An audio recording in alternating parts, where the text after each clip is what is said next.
Welcome to Art Walk with Cassie.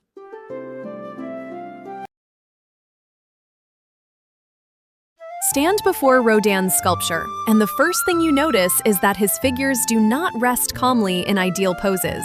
They lean, strain, twist, and hesitate. In The Burghers of Calais, 6 men move forward, each body pulled by a different emotion, rather than arranged into one heroic design. In The Walking Man, a headless, armless figure still seems more alive in motion than many complete statues. Rodin's art captures the human body in the act of becoming, which is why his roughness and fragmentation feel so modern. That effect did not appear all at once. Rodin began from a much more conventional world. He was trained in traditional methods and spent years outside the elite center of academic success, working slowly and without the instant recognition enjoyed by officially approved sculptors. Early in his career, he still worked within the expectation that sculpture should be faithful to the human figure and technically convincing. But even then, he was already drawn less to ideal beauty than to bodily presence. His breakthrough early masterpiece, The Age of Bronze, was so lifelike that critics accused him of casting it directly from a real body rather than modeling it by hand. That scandal mattered because it showed both how committed he was to physical truth and how uneasy the art world already was with his realism. A turning point came with Rodin's exposure to Italy, and especially to Michelangelo. There, he encountered figures that seemed to move out of stone with energy. Michelangelo showed him that incompletion could be expressive, and that the body could carry drama through tension, distortion, and unfinished force.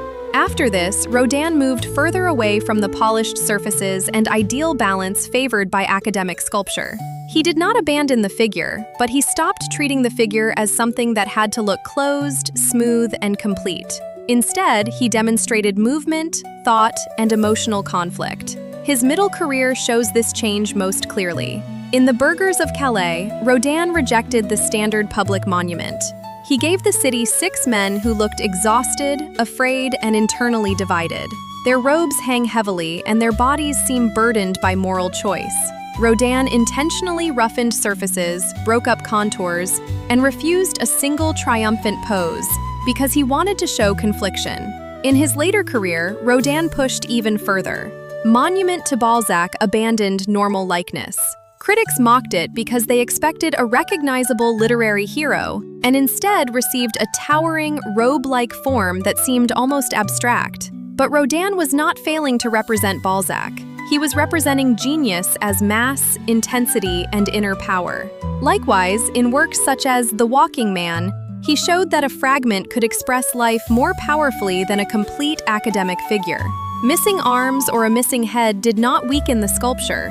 They concentrated attention on stride, balance, and force. Rodin had reached the point where he no longer needed completeness to create meaning. His life stages then produced different kinds of art. The early Rodin sought legitimacy through mastery of the body. The middle Rodin challenged public and academic expectations by making emotion, strain, and moral seriousness visible.